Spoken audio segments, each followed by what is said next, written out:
What's shaking, cats and chicks? You know who it is. Super Mario Nick here. And guys, in today's video, I have a huge announcement to make, because me and my friend, Andy Rigby, better known on this website as Shark the Greaser, he's my vice president and all this. Me and Andy, Shark the Greaser, we have decided to create a movement that is very similar to the GTFO movement originally run by the Outlaw Greaser back in like 2020 to 2021, and basically it's going to be similar to that. Basically a revival. It's going to be a just general mid-century revival for greasers, rockabilly hepcats, vintage enthusiasts, and just some general rock and roll enthusiasts, man. So yeah, basically this whole video, what I did, I got a few hepcats who support this movement that me and Andy have basically created, and I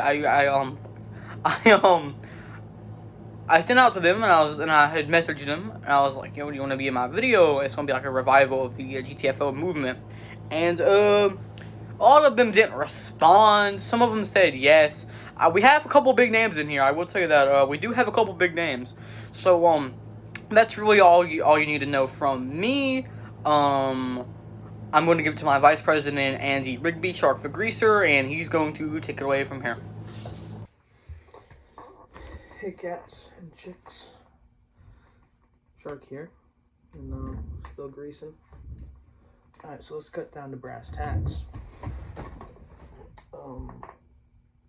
Me and a friend, Masker Films, we have decided to do a continuation of the GTFO movement that was formerly led by Outlaw Greaser around 2019 to 2021.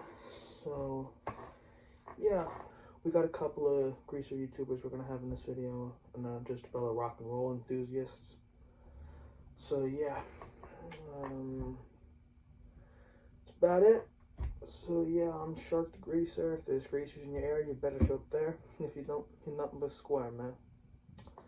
Alright, so let's get into this. GTFO 25. I'm Johnny Cobain, and I'm really good friends with Nick. I'm new, but in like a month, I'll be full. And I really like rock and stuff, and I like going outside. And I have a girlfriend who's grunge. Oh boy, the 1950s to the 1980s, a generation in which I'm not a part of, but oh boy, if I was, that'd be cool. Well, here's the thing.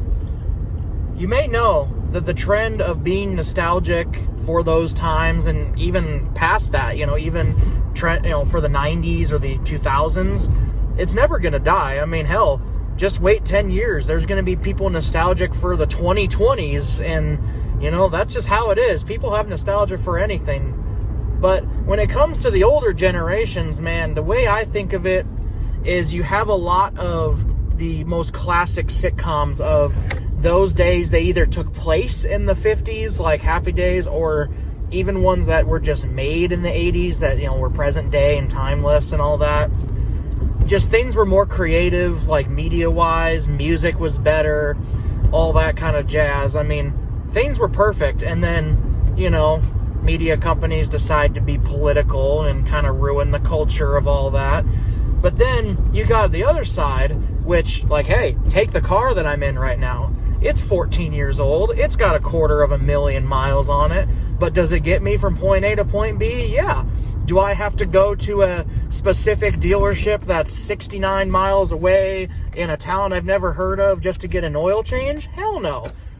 I can do whatever I please because that's just how it is. People were nicer back then. People are assholes today. I take that from personal experience because I deal with people in the real world at my job and on the online world. People are assholes nowadays. And, if only we could just act like the Fonz. Be positive, and if someone's an asshole, just beat the living shit out of them. Alright, so my name is Top Greaser. my name's Top Greaser. I'm in the rockabilly community for a reason. I can't fit in with all these schmucks. Like, the fact is that there's lots of pinkos and commies outside and whatnot. They're all like talking about rap, being black. It's sort of annoying after a while. And anything after 1964 sucks. Like, seriously, the cars after 1964 suck. Basically, the music after 1964 sucks. Everything sucks after 1964. So, you should join the rockabilly community, unless if you're a pinko. And, like, if you're... What a pinko is like, apparently Super Mario Nick says, they're modern diseases, so feminism, LGBTQPZ, let's see, what else, some freaky-ass diddy-niggy shit, and, let's see, I think that's about it. Oh yeah, and posers. Posers suck.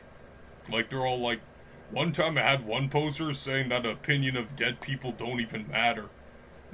And he was like talking about how the Beatles are good. And, it was in a Buddy Holly server, you already heard about this one, but the only other rockabilly man there was transgender. Like, seriously. Some freaky-ass diddy-niggy shit. So that's my introduction. I'm Top Greaser. And, vote Donald Trump for a third term. Hey y'all, it's Deuce the Wild One. I've been a greaser since I was 4 years old. Grew up around it, around the custom car lifestyle, hot rod lifestyle for a long time. Going to shows, my dad, rockabilly shows, hot rod shows, all that. Just go out and support this greaser Rockabilly Revival here in 2025 at GTFO. Deuce the Wild One is out. The reason I like the 50s is because back then their parents were nice and kind to others, and the children were nice and respectful to their teachers and their parents, and the songs were love and charmful to hear, and that's why I like the 50s so much. Hey guys, it's James. I'm one of Nicholas's friends. This is my introduction video for his next YouTube video. Outlaw, introduce yourself. What's up, cats and chips? Outlaw Racer here. And if you don't know me, then you're probably not part of the community. And if you are part of the community and you don't know me, then you probably look like a rock. Well then, what made you become a greaser and or part of the rockabilly community? I'm a greaser, part of the rockabilly community, because I'm cool. Next question. Why should others join the rockabilly community? You shouldn't. If it fits you, it'll find you. Don't go looking for it.